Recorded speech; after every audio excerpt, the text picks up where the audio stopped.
Hello, this is Forrest Blocker again. Today we're going to be reading some more of the first chapter of Taoism. If you haven't looked at the first video, we were introducing the idea of Taoism, and now we're going to talk about how philosophy is perceived of in the world. So I'm just reading. You can putter around and listen if you want. That's sort of what I had in mind. It all depends on what we mean by the term philosophy. There is, in ordinary English, an everyday sense of the word philosophy, in which we say that every person has their own philosophy, their philosophy of life, as we say. The same could be said of whole societies or cultures, insofar as each society or culture has its own idea of itself, its own conception of what is important in life, and its own notions of what the world is like in general terms. There is a sense in which each society or culture can be said to have its own philosophy or worldview. This is one of the things sociologists and anthropologists study when they examine different societies and cultures. What was or is the American Indian philosophy or philosophy of life worldview, and how did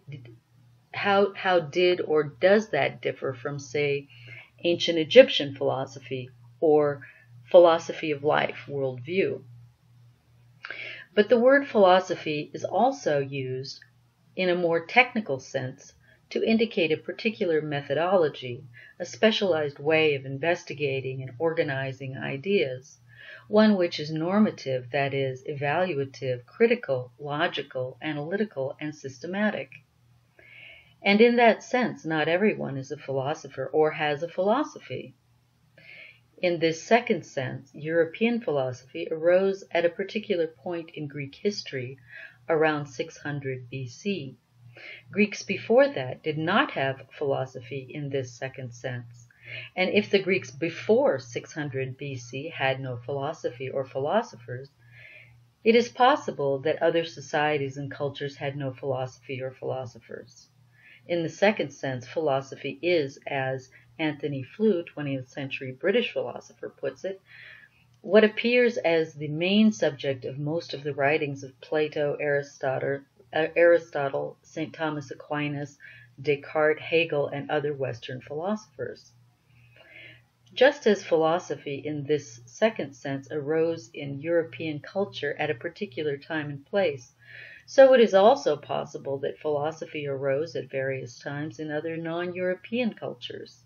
In this second sense philosophy, it may turn out that some cultures have philosophy and some do not.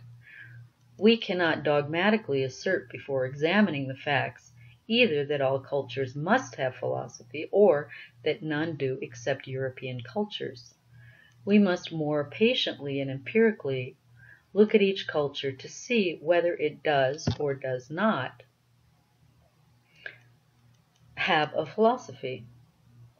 And of course, if it does, then we will naturally want to study it, either alongside European philosophy or perhaps by incorporating all the different regional philosophies into a more comprehensive world philosophy. See, for example, Jean Blocker's World Philosophy, Prentice Hall, 1999. So, besides European philosophy, as described by Anthony Flew, what else qualifies as philosophy in this second sense, this more technical sense? It is a critical reflection on very basic and general normative questions, with the aim of providing logically defensible and systematic answers to very fundamental questions, along with the accumulated history or tradition of previous efforts to practice philosophy in this sense. This is the sense of philosophy we are talking about when we talk about studying philosophy, majoring in philosophy, or taking a course in philosophy.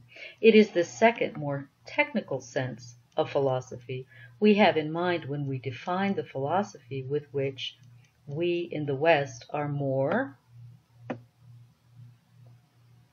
familiar. That is, Western philosophy, and it is therefore comparing equals with equals in the sense that we ask whether other non-European cultures have or had philosophy. That is, we are looking to see not whether different groups of people had their own worldviews, which of course they did, but whether and how they philosophically critiqued and systematically organized their worldviews. But at this point, you're already probably wondering, isn't this way of putting the question terribly ethnocentric, Eurocentric, that is, biased in favor of our own culture and naturally superior to others? Aren't we, in effect, judging other cultures by our own particular culture's definition of philosophy, just as philosophy is normative, distinguishing what is the case from what ought to be the case? So the very word philosophy is also normative, that is, value-laden. To say that a culture did not develop a philosophy sounds belittling or demeaning, and to say that it had a philosophy sounds like a compliment. But the question whether there is any non-European philosophy is generally a question raised by European philosophers about some other non-European group, and, as we have seen, whether one group attempts to describe some other group, there is always a possibility of cultural bias. At first, the solution might seem fairly obvious, since it is clearly unfair to describe their thought systems in ours. Why not describe their thought systems in their terms, to avoid the errors of ethnocentrism? Why not describe the alien society from within its own perspective or point of view? But unfortunately, as we saw earlier, this is quite impossible. Sometimes we imagine we are describing their thought system in their terms, but this always turns out to be descriptions of their thought system in one of our own more ignored or marginalized terminology. For example, Western romantic mythical traditions. Switching, for example, from our scientific terminology to our romantic terminology, or from our analytic to our more mystical or holistic set of concepts, and this may be just as misleading as the first attempt at cross-cultural description. We should not confuse a debate within our own culture as a difference between us and them. We can only think and talk and write from within our own cultural framework. The conclusion, then, as we saw earlier, is inevitable. A cross-cultural comparison is unavoidable in any cross-cultural description. The concepts, for example, philosophy, must be ours, while the beliefs are theirs.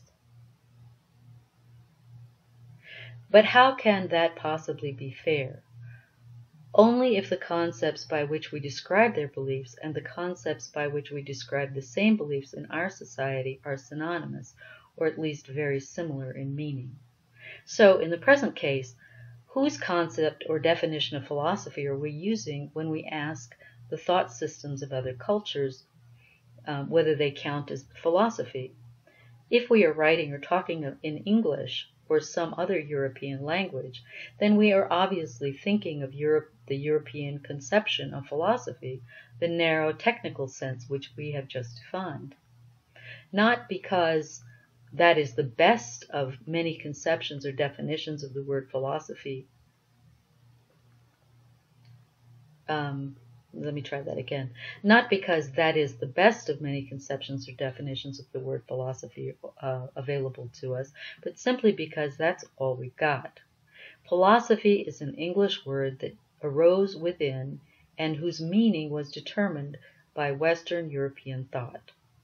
The word philosophy, with slightly different spellings in other European languages, philosophia, for example, comes from the 6th century Greek word, which the Greeks coined from two words, philos, meaning love, and as in philanthropy, love of people, and Philadelphia, city of brotherly love, and sophi, which means wisdom or learning, as in a sophisticated sophomore. Philosophy originally meant then love of wisdom and learning. If Europeans or European-trained scholars are the speakers or writers, then, at least at the beginning, they must use their language with the standard meanings of their words, terms, and concepts to talk about and judge non-European thought systems. If Indian or Chinese intellectuals had begun the discussion talking and writing about European thought traditions, exactly the same principles would apply. Indians and Chinese would use their own language with words and concepts into which they would try as best they could to fit European concepts. That is, they would compare European concepts with their own, using their own notions as models and standards in terms of which to judge European ideas. Nonetheless, because of Western European colonial domination of the world since the 17th century, it has been Europeans who have initiated the discussion and investigation, and so, in terms of Western European concepts of philosophy, that non-Western thought system has been compared. Part of the problem of comparative philosophy, as noted earlier, is simply the problem of linguistic translation. The first reference to any Chinese writing as philosophy was in 1687 in the book written in Latin by Roman Catholic Jesuit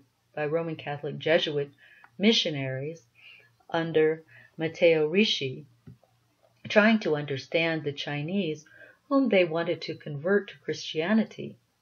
Kangxi, Latinized for the first time in this book as Confucius, was said to be a philosopher, as that word appears in Latin. Shortly thereafter, Mengzi, Latinized to Mencius, was also designated by the Jesuits as a philosopher. But what is the Chinese word which these Jesuits translated as philosopher? Confucius and Mencius are also called in Chinese Kangxi or Kangzu and Menzi or Menzu, in which the Chinese word zi or zi means something like master, so that Kangzi is Master Kong and Menzi is Master Men. By the 1st century AD, Chinese also used the word jia, which means literally house, to refer to different schools of thought. Thus, there was a Ruji, the Confucianists, or the Maoji, the Maoists, following Mozi, the Tao Te Ching, the Taoist or Tao thinkers, Mingji, literally the school of names, often referred to in English as the logicians, and so on. English-speaking scholars who can read Chinese and read these texts of the Moists, the Mingjiao, the Taoists, and so on, say that while they are not exactly like anything in the West, they all most closely resemble what Westerners call philosophy.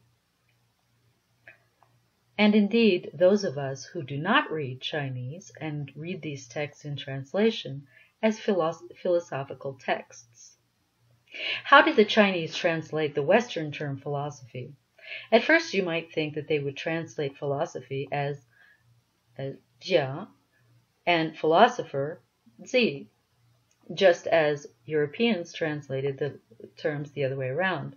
But it wasn't as simple as that. The Chinese did not at first recognize the similarity between European philosophy and their own ancient thought systems. In fact, the Chinese adopted the system developed by the Japanese. In the 1850s, Europeans, mainly British and French, began to control China, though never, except in the case of Macau and Hong Kong, completely reducing China to a European colony. And at about the same time, the American Commodore Perry forced Japan, against its will by threat of sheer military superiority, to open its doors to Western trade and influence.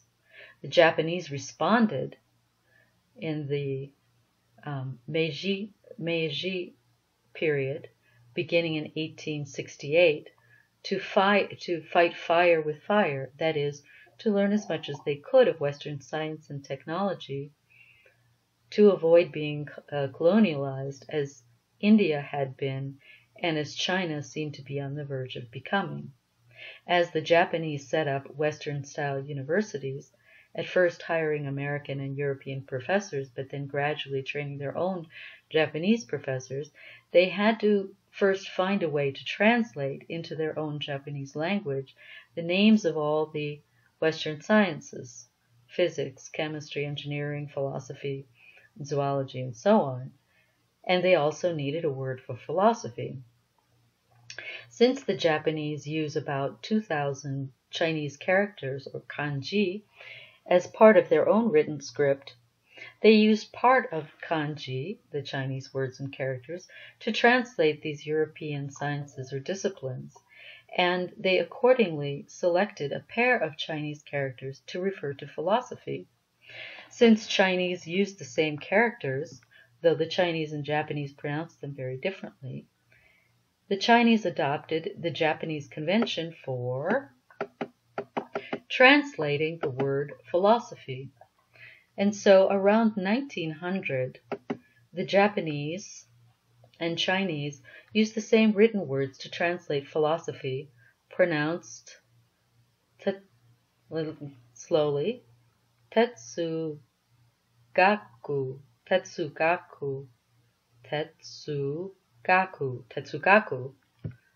in Japanese, and zushui in Chinese. But then, interestingly, around 1920, the Chinese decided that some of their own traditional writing, Confucianism, Taoism, Moism, Mingjiao, should also be called zhishui, philosophy, as well as some Indian texts, so that by 1923, the Chinese said that there were three major philosophical traditions: Chinese, Indian, and Western. To some extent, the Chinese were influenced in this regard by two Western philosophers, the Englishman Bertrand Russell and the American John Dewey, who visited China just as the First World War, in other words, around 1920. Russell and Dewey told Chinese scholars that philosophy was not one of the sciences as they and the Japanese had supposed, because it was speculative rather than empirical, and normative, i.e. evaluative, rather than factual, and objective, i.e. value neutral. As such, Russell and Dewey said, it is more similar to ancient Chinese thought systems of the Confucianists, Taoists, Maoists, etc., than it is to Western science like physics and chemistry. The Japanese, however, did not accept this reasoning and went in the opposite direction, saying tetsugaku should only be used to refer to Western philosophy, not to any non-Western writings, and that there was only one tetsugaku, only one philosophy, Western philosophy. Though the Chinese now say that a Western-inspired Japanese philosophy began after the First World War, that is around 1930, and continues today. Even if we accept this second sense of philosophy as the most appropriate for our purposes, it will not be easy to apply our new standard of different thought systems, for we must still decide what exactly we mean by critical, rational, and so on. And just how critical, rational, and so on a thought system must be in order to count as philosophy. And so there continues to be a great deal of debate among philosophers on this question. Nonetheless, many philosophers today hold, and have since about 1920, that there are three great original centers of philosophy in the world: Greek, or Western philosophy, Indian, and Chinese.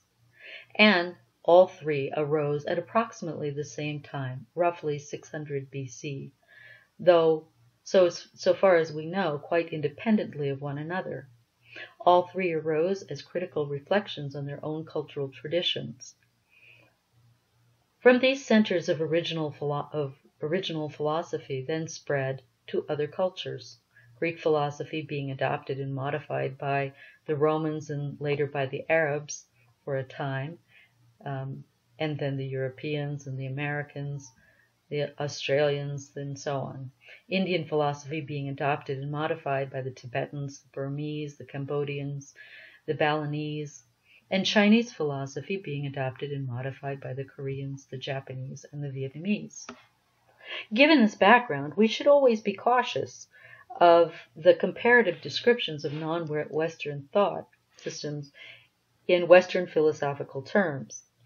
We should be wary and on our guard when we hear Mozi being referred to as a utilitarian, since we know that the utilitarians were 19th century British moral and social philosophers with which Mozi is being compared. Similarly, we should take with a grain of salt the comparison of Confucius to the late 18th century German philosopher Immanuel Kant, Gongsun Lung to Plato, Wang Yangming to the Western idealists like 19th century German philosopher Hegel, or Kunze to Thomas Hobbes or other social contrarians.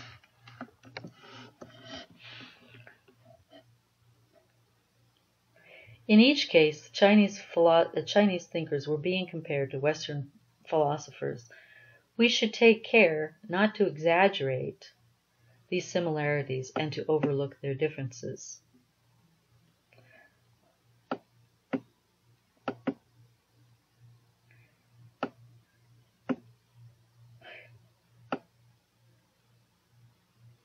And let's stop there for today.